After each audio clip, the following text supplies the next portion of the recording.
using, oh, this is just television. Because I Yeah. also, my son was a working concept in the time he was 8, and he shot like a real pilot in LA. And it was union, it was for Fox, and what they did for kids, like it was a kid show. It's called, I don't want to go with my sons. I get it. We don't No, have no, that. no. But That's like, yeah, but like, so they had to school these kids and feed these kids, and like what they did to like fit within the confines of the union rules or the laws, like to support these kids was unbelievable. And it was oh three wow. weeks. And, that was really my only experience, commercials and other stuff was always my experience with kids and kids on very specific labor laws. So I didn't really know that there's this other world where people work 14 and 16-hour days. One It's of my crazy. people who came on my retreat this last August, she's a producer. And she, I had a conversation with her. She's like, Danielle, I know you did the show. I don't know if this is the lifestyle I want. Like, this is crazy hours. I don't eat. I'm always on the road. Like, it's a shitty, to be a field producer is really fucking rough. Mm. And it's like, I'm like, okay, well, what are you gaining from it? With 90 Day the Other Way, these people traveled all over the world on a company dime, and they met amazing people, and they ate really cool food, and like for a lot of them, they were like, this is the trade-off. I'm not in an office in Jersey all day or in a warehouse Right. shooting commercials. I'm traveling around the world and capturing these experiences and these stories and meeting all these people, and that's why it's worth it. So, for that show in particular, like London Paradise also, it's kind for a lot of people, like I said, it's a trade-off, like I get to do all of this, Right. and get paid for it. But for other shows, like what you experienced, yeah, like this was like the Mexico thing, but there's really not like, a gift for the crew or like a bonus that they get, to Yeah, on yeah. their day off there in Natal or whatever. Well, maybe so it's weird because they at least they get paid, right? So we got paid Mhm. $1,000 a week. And so, one of the things I think about a lot, and actually I'd love to hear your take on this. So we got $1,000 a week, filmed for 7 weeks, $7,000, filmed for 3 more for After the Altar, so 3,000. I think I made $10,000 total from the Okay. show. Okay.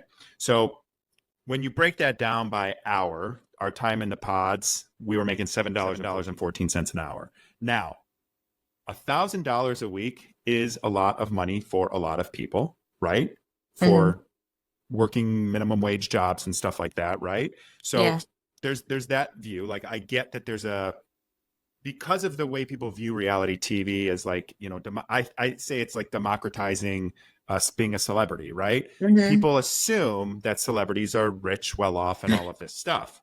They do, right? I mean, I It's so expensive to be swimming. so expensive.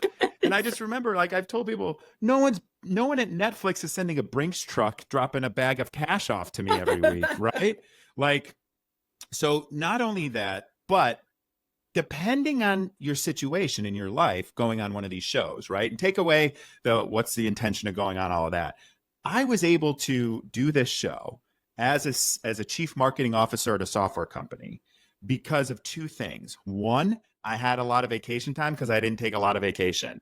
Two, I worked for a Swedish company and taking 3 weeks off was not a big deal to them. Yeah. So other so I got to take a vacation. So I got my regular salary while I was doing that so that I could keep my life, right? Like keep Yeah. my condo, pay, my bills. So I looked at it from the perspective of, okay, I'm going to have at least $1,000 for that first week that I'm, pretty much going to be there, at least that. And I'll just put any money I get from this in my savings and that'll, that's that. But what you don't think about is that's not everyone's scenario. I was lucky with the 3 weeks. I was lucky to have the vacation time to cover it. Then the other thing is people who don't think that this is work and they think that literally a camera's following you around. But the fact of the matter is that you're performing labor for a production company, a streaming company, a network, or all of the above. You are performing labor that's going to make them excessive amounts of money.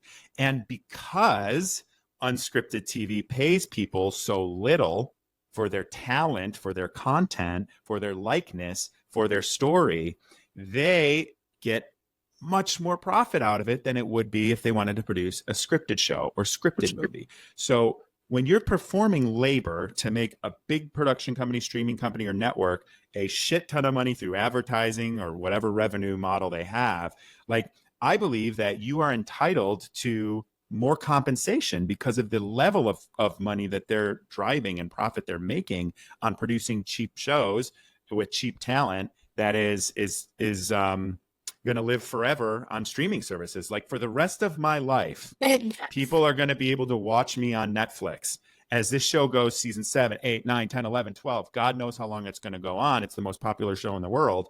Like that was built on the backs of the seasons before. So I'm just curious. You don't have to tell me if you don't want to tell me like how you guys were compensated for 90 Day, but like what are your thoughts on like the labor element and the fact that there's 3 seasons of you that are going to live far beyond your existence and they're going to continue to make revenue off of it.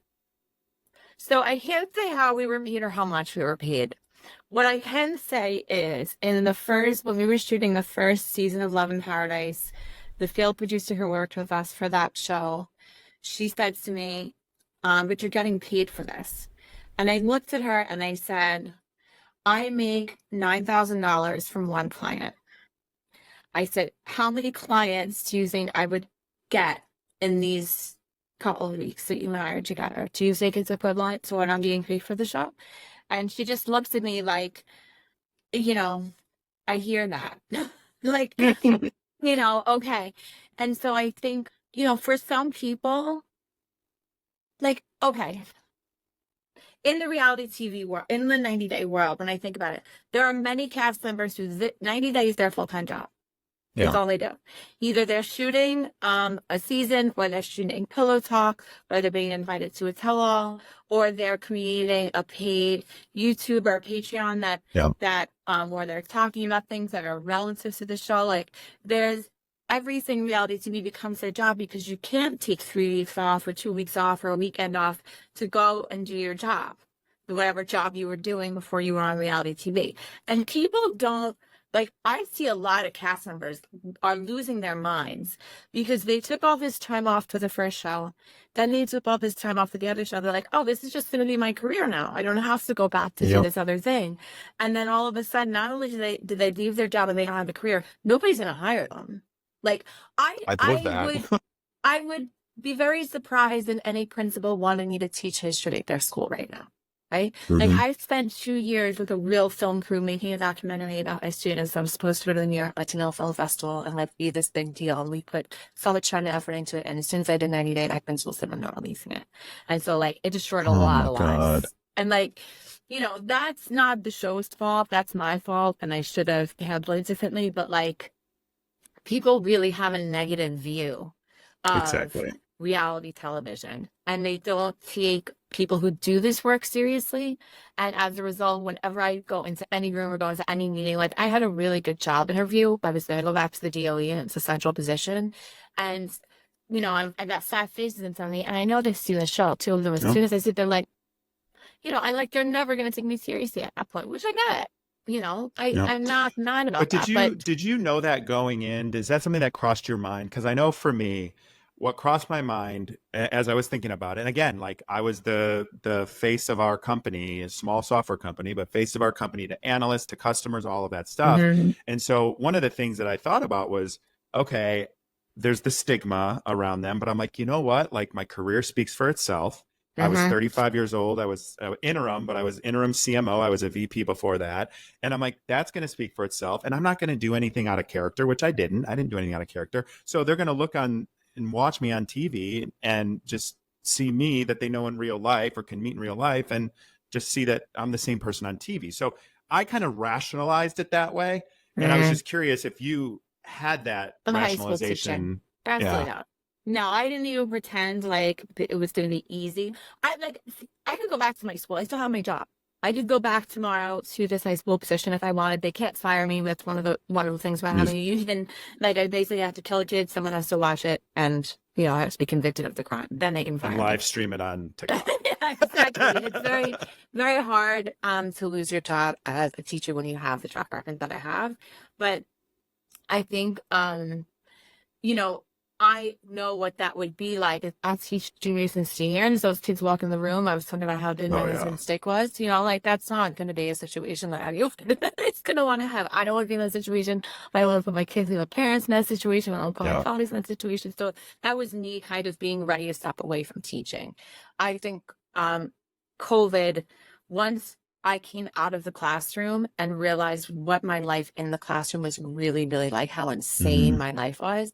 And having COVID where I worked from home and like got a little peace in my life, I was like, oh, I am being abused and tortured on a daily basis in this school. I cannot, oh, we can't do this anymore. We can't allow this to Yeah. bring up. And I had my business since before the show. So I had other things that I could do in the world if I decided I don't want to be a teacher anymore. So I kind of like, I'm a fucking planner.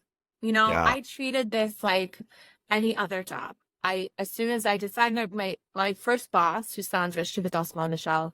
She's the one who convinced me to get on the show when I met Johan. She's like, oh my God, you guys have to go to my fiance. I said, what's my fiance?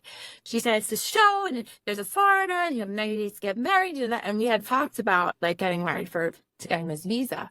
And so I emailed while I was at Professor Trunk, the casting director, a picture of the both of us, and I'm like, we want to be on the show. And I got a call like in a day.